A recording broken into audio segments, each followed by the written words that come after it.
직장을 다니거나 비즈니스를 하실 때는 근로소득이 있었습니다. 매달 지출되는 비용이 있어도 매달 들어오는 근로소득이 있었기 때문에 문제가 되지 않았습니다. 그런데 은퇴를 하는 순간 월급도 모든 근로소득도 끊어집니다. 그런데 생활비는 어떤가요? 우리가 지불해야 되는 식비, 자동차 보험, 건강보험, 그 외에 집세, 재산세, 의료비, 공과금, 이 모든 비용은 시장의 상황과 관계없이 매달 발생합니다. 이번 달에 수입이 없고 수익률이 없어도 전기세는 안 낼 수 없습니다. 식비는 어떤가요? 이것이 바로 은퇴의 현실입니다.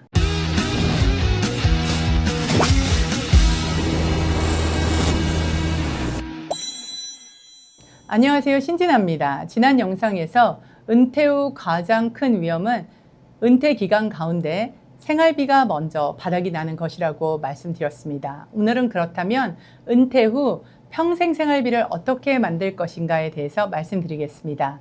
많은 분들이 은퇴 준비를 하면서 얼마를 모아야 할까요? 라는 질문을 많이 하시는데요. 저는 그보다 먼저 매달 얼마의 생활비가 평생 필요하십니까? 이 질문을 먼저 드립니다. 왜냐하면 은퇴는 돈을 많이 모으는 자산의 크기만이 아니라 생활비가 끊이지 않는 구조를 만드는 과정이기 때문입니다. 왜 고정적인 은퇴 소득이 필요할까요? 직장을 다니거나 비즈니스를 하실 때는 근로소득이 있었습니다. 매달 지출되는 비용이 있어도 매달 들어오는 근로소득이 있었기 때문에 문제가 되지 않았습니다. 그런데 은퇴를 하는 순간 월급도 모든 근로소득도 끊어집니다. 그런데 생활비는 어떤가요? 우리가 지불해야 되는 식비, 자동차 보험, 건강보험, 그 외에 집세, 재산세, 의료비, 공과금, 이 모든 비용은 시장의 상황과 관계없이 매달 발생합니다. 이번 달에 수입이 없고 수익률이 없어도 전기세는 안 낼 수 없습니다. 식비는 어떤가요? 이것이 바로 은퇴의 현실입니다. 그런데 내 은퇴 자산 모두가 주식시장이나 부동산에 있다면, 시장 경기에 따라 오르기도 하고 내리기도 한다면, 마냥 시장이 크게 하락한 해에 생활비를 계속 인출해야 하기에 은퇴 자산은 예상보다 훨씬 빨리 줄 수 있습니다. 그래서 은퇴에는 수익률보다 먼저 안정적인 현금 흐름이 더 필요로 합니다. 저는 고객들과 은퇴 설계를 할 때 생활비를 세 가지로 구분합니다. 첫 번째는 기본 생활비입니다. 주거비, 식비, 보험료, 의료비, 공과금처럼 반드시 필요한 지출입니다. 이 비용은 시장이 하락했다고 줄일 수 있는 돈이 아닙니다. 이 부분은 평생 안정적으로 나와야 합니다. 두 번째는 선택 생활비라고 합니다. 예를 들어서 여행, 취미생활, 외식, 골프, 크루즈, 손주들과 시간을 보내면서 쓰는 비용, 이런 것들은 상황이 좋으면 좀 더 쓰실 수 있고요. 상황이 나쁘면 조금 줄일 수 있습니다. 세 번째는 비상자금입니다. 갑작스러운 의료비, 집수리, 자동차 교체, 가족들의 긴급한 도움이 필요할 때 사용할 자금입니다. 이 돈은 언제든 사용할 수 있도록 유동성이 있어야 합니다. 이 세 가지의 준비 방법은 서로 달라야 합니다. 특히 이 기본 생활비만큼은 시장과 관계없이 안정적으로 지급될 수 있는 구조를 만드는 것이 아주 중요합니다. 이제 가장 중요한 계산을 한번 해보겠습니다. 은퇴 후 예를 들어서 필요한 생활비가 월 6,000불 정도라고 가정하겠습니다. 이분의 소셜 시큐리티에서 월 3,000불 정도를 받으십니다. 그러면 매달 3,000불이 부족합니다. 이것을 우리는 소득 공백, 즉 인컴 갭이라고 부릅니다. 많은 분들은 투자 수익에만 계산을 하십니다. 하지만 진짜 계산해야 되는 것은 바로 이 소득 공백입니다. 이 부족한 3,000불을 어떤 방법으로 평생 만들어낼 것인가, 이것이 은퇴 설계의 핵심입니다. 이 인컴 갭을 채우는 방법 중 Guaranteed Life Income Annuity가 하나의 선택지가 될 수 있습니다. 이 Guaranteed Life Income Annuity의 목적은 높은 수익을 만드는 것보다 평생 사용할 수 있는 생활비의 일부를 안정적으로 확보하는 것이 목적으로 보시면 됩니다. 즉 평생 생활비를 만드는 것입니다. 쉽게 말하면 소셜 시큐리티가 은퇴 소득의 첫 번째 소득이라면 개런티 라이프 인컴 애뉴이티는 두 번째 소득이 될 수 있습니다.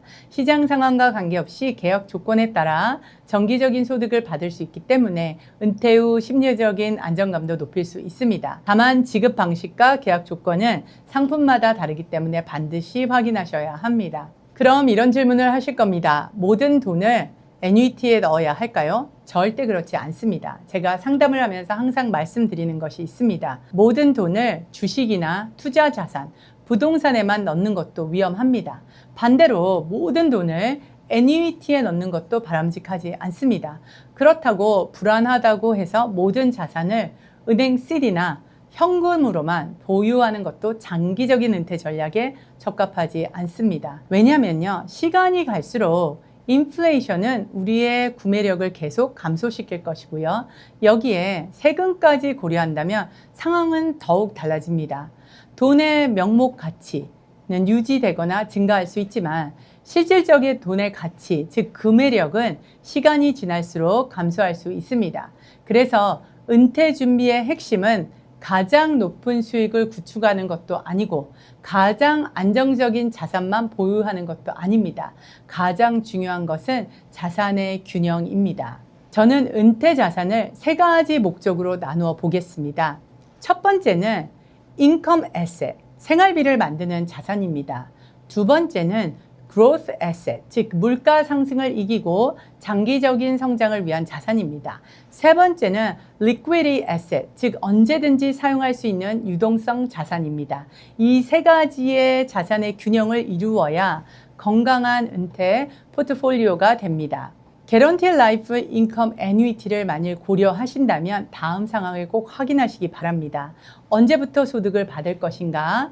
두 번째, 평생 혼자 받을 것인가? 부부가 함께 받을 것인가? 세 번째, 이 애뉴이티에 나와 있는 어카운트 밸류와 인컴 베이스, 물론 이거는 상품에 따라 부르는 용어가 좀 다르지만 이 차이는 무엇인가?